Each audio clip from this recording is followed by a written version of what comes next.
Hi everyone, तो वक्त आ चुका है एनसीईआरटी हिडन लाइंस का। शाम के 6 बज रहे हैं। अगर तुमने अभी तक सब्सक्राइब नहीं कर रखा है तो फटाफट कर लो।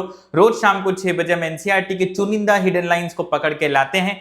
गिनना कितनी लाइंस बताऊंगा और लास्ट में कमेंट्स में ये लिख करके जाना कि उसमें से कितना तुम्हें आता था। मान लो मैंने 15 लाइन कराया तो 10/15, 11/15, 12/15 की 15/15 ये जरूर बताना। डिस्क्रिप्शन में एक प्लेलिस्ट का लिंक भी लगा रखा है, उस पे भी जाकर के कनेक्ट हो जाओ। रोज इस पे वीडियोस आ रही हैं और ये तीसरी वीडियो तुम्हारे सामने। पिछली वीडियो से इसका कोई रिश्ता है नहीं तो परेशानी की कोई बात है नहीं। शुरू करते हैं आज की हिडन लाइंस को।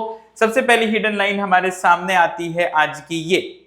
यहां पर एनसीईआरटी माता क्या बताना चाह रही है, ध्यान से देखो। चैप्टर वेप्टर तुम अपने हिसाब से गेस करना।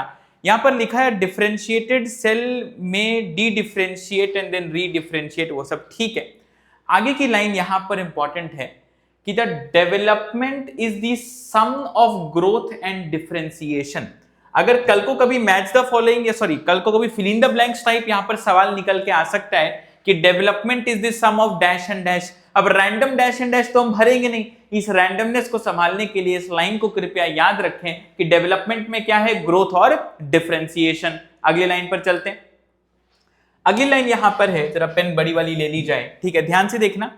यहां पर लिखा गया है they also develop a very strong elastic lignocellulosic secondary cell wall to carry water to long distance even under extreme tensions की हम यहां पर बात कर रहे हैं। अब अगर हम इस लाइन की बात करते हैं तो बहुत ध्यान से देखना। यहां पर हमने स्पेसिफिक मेंशन किया है ट्रैकेरी एलिमेंट और the cells would lose their protoplasm. तो ट्रैकेरी एलिमेंट के बारे में कुछ बहुत स्पेसिफिक फीचर हैं कि इनका स्ट्रॉन्ग है, इलास्टिक वाला पॉइंट इंपॉर्टेंट है, स्ट्रॉन्ग है, इलास्टिक है, लिग्नोसेलुलोजिक है, लिग्निन सेलुलोज दोनों है। कौन सी वॉल? सेकेंडरी वॉल, जो वाटर कैरी में हेल्प करेगा। छोटे छोटे वर्ड्स हैं मगर हैं बहुत ज्यादा इंपॉर्टेंट, इसे भी ध्यान रखें, ठीक है। किसके बारे में बात करी गई? ट्रैकेरी एलिमेंट्स के बारे में बात करी गई।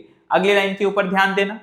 अगली लाइन एनसीईआरटी का फिगर कैप्शन है और फिगर कैप्शन में लिखा गया है कि अगर तुमसे कोई पूछे कि एम्ब्रियो डेवलपमेंट में ज्योमेट्रिक ग्रोथ होती है कि अरिथमेटिक ग्रोथ, क्या बोलोगे?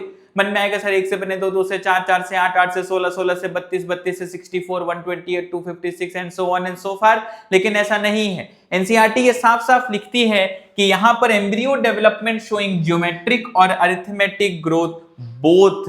इनिशियली वो ज्योमेट्रिक शो करता है और बाद में जाकर के वो क्या शो करेगा? अरिथमेटिक ग्रोथ शो करेगा। तो इसे भी भूले नहीं, बहुत ज्यादा जरूरी है एनसीईआरटी की लाइन।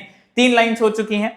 आई होप ये तीनों ही लाइन तुम्हें अभी तक पता थी। नहीं पता थी तो थोड़ी समस्या की बात है, लेकिन कोई बात नहीं, वीडियो का पर्पस ही यही है, सारी समस्याओं का समाधान। बढ़ते हम लोग अगली लाइन की तरफ। अगली लाइन अपने पास है यहां पर। ये एनसीईआरटी का फिगर कैप्शन है, टेक्स्ट में कहीं नहीं लिखा। कल को अगर पूछ ले कि ये पैरेलल लाइन टेक्निक किस काम आती है, किसी को पता था ये बात? सही से बताना मुझे कि पैरेलल लाइन टेक्निक का इस्तेमाल आखिरकार किसके लिए होता है? तो to detect the zone of elongation, that is the core point. जब हम बात करते हैं किसकी? पैरेलल लाइन टेक्निक की बात करते हैं। एनसीईआरटी का अगेन फिगर कैप्शन फिगर 13.3 के नीचे लिखा गया पॉइंट अगेन है। कोई अगर दिल से पेपर बना लेना एकदम से तो घुस जाएगा इसी क्वेश्चन में और फिर परेशान हो जाओगे। तो बहुत संभल करके, बहुत हिसाब से पढ़ना और चिंता तुम्हें करने की जरूरत नहीं, क्योंकि मैं हूं इधर, ठीक है। अगले सवाल के ऊपर चलते हैं हम लोग। अगला क्या है स्टेटमेंट? हाँ, रामदेव मिश्रा को सब लोग जानते हैं। रामदेव मिश्रा सर के बारे में जो सवाल आता है वो आता है, who is the father of ecology in India? That is sir Ramdev Mishra. ये याद रखना है, अगेन जरूरी बात, ठीक है। अगली लाइन पर चलते हैं। आज ज्यादा लाइन लाया हूं तुम्हारे लिए। अगली लाइन, अच्छा ये क्या गया बीच में? ये लाइन नहीं है, ये एक जरूरी बीच की इंफॉर्मेशन है कि कोई भी तुम्हारा जान पहचान का लखनऊ या उसके आसपास से हो तो उसको बता देना कहां पहुंचना है, ठीक है। बाकी मैं आता हूं अगली लाइन की तरफ, ठीक है। अगली लाइन आती है यहां पर अपने पास।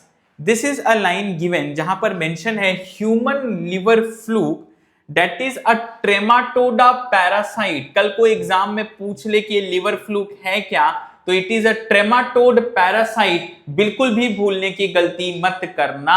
तो लिवर फ्लूक पता चला। अच्छा, इसके होस्ट के बारे में भी चर्चा है, एक है स्नेल और एक है फिश। क्वेश्चन आता है पेपर में।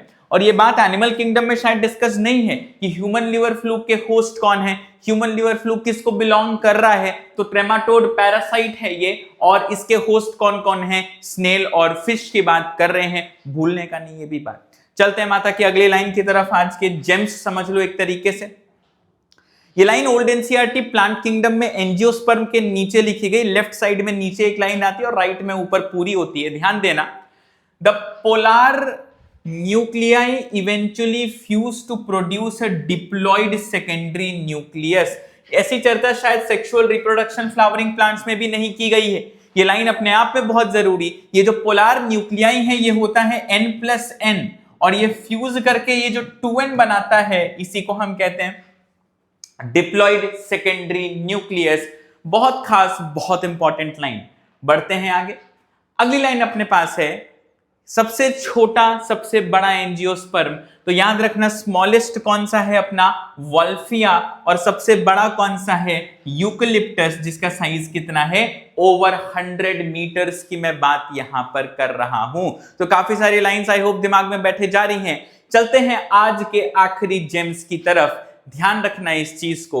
आखिरी जेम्स में हमारे पास यहां पर है कि यहां पर देखना, ये on the androecium structure was a system given by Linnaeus। तो Linnaeus एक सिस्टम ऑफ क्लासिफिकेशन की लाइन है, जो अलग अलग एस्पेक्ट्स है ना, जहां पर डिस्कशन है आर्टिफिशियल और नेचुरल सिस्टम्स ऑफ क्लासिफिकेशन का, वहां पर ये माता लिखती हैं कि on the basis of androecium structure was a system given by लिनायस, और ये भूलने की बात बिल्कुल नहीं है। तो आज ये कुछ जेम्स की लाइनें तुम्हारे सामने कितनी हो गई जरा देखते हैं। 1 2 3 4 5 6 7 8, कितनी हो गई, मिस हो गया क्या, करीब करीब 8-9 लाइन जो भी तुमने गिन करके निकाला। ठीक है, चलो एक बोनस लाइन भी ले लो, एक और लाइन ले लेते हैं हम लोग और दिमाग खुल जाए। ठीक है, यहां पर एनसीईआरटी माता कुछ बहुत स्पेसिफिकली लिख रही है, ध्यान से देखना कि there are 3 major ways in which different cells handle pyruvic acid, और वो कौन से हैं अपने पास, these are lactic acid fermentation,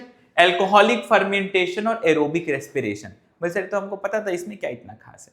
exam में जब क्वेश्चन आएगा ना, तो फेट ऑफ पायरुवेट तुम सिर्फ 2 याद रखोगे, एक बोलोगे फर्मेंटेशन और एक बोलोगे क्या एरोबिक रेस्पिरेशन, लेकिन ऐसा नहीं है। कल को एग्जाम में आता है there are dash major ways in which different cells क्या बोलते हैं handle pyruvic acid, so there are 3 different ways, इसको याद रखना, इसको भूलना मत। और वो 3 वेज कौन से हैं, फेट ऑफ पायरुवेट, ऑक्सीजन है ऑक्सीजन नहीं है तो lactic acid fermentation, alcoholic fermentation, या तो एरोबिक पाथवे तो है ही अपने पास। एक और लाइन ले लो, क्योंकि तुमने इस सीरीज को बहुत प्यार दिया है तो मेरी भी बारी। तो अगली लाइन यहां पर आती है यूबिक्विनॉन और यूबिक्विनॉल और कॉम्प्लेक्स 2 के बारे में। माता लिखती है FADH2 कॉम्प्लेक्स 2, इसको भूलना मत। दूसरी चीज, यूबिक्विनॉन और क्विनॉल में क्या फर्क है कि जब यही यूबिक्विनॉन रेड्यूस हो जाता है तो ये क्या बन जाता है, यूबिक्विनॉल बन जाता है। UQH2 पढ़ रखा है तुमने, तो नॉर्मल क्या है यूबिक्विनॉन और रेड्यूस्ड फॉर्म क्या है यूबिक्विनॉल। और इसी के साथ एनसीईआरटी हिडन लाइंस आज की समाप्त होती हैं। वीडियो को लाइक कर देना, नीचे कमेंट्स में अपना स्कोर बता देना, और एक जरूरी इंफॉर्मेशन, बिना कमेंट में स्कोर बताए जाओगे तो फिर बहुत दिक्कत है यार। ठीक है, रोज रात को 10 बजे हम लोग मिलते हैं अनअकैडमी के ऐप के ऊपर, जहां पर डेली बेसिस पर हम बहुत ही खूबसूरत, शानदार, भयंकर, दिमाग को खोल देने वाले, नीट में आने वाले क्वेश्चंस करते हैं। Do not miss them, do enrol in them for all these links and all the details of my regular courses. नीचे टेलीग्राम का लिंक है, वहां पर आ जाओ, सारे विस्तार से चर्चा वहां पर। बाकी let's crack it guys and see you in the classes.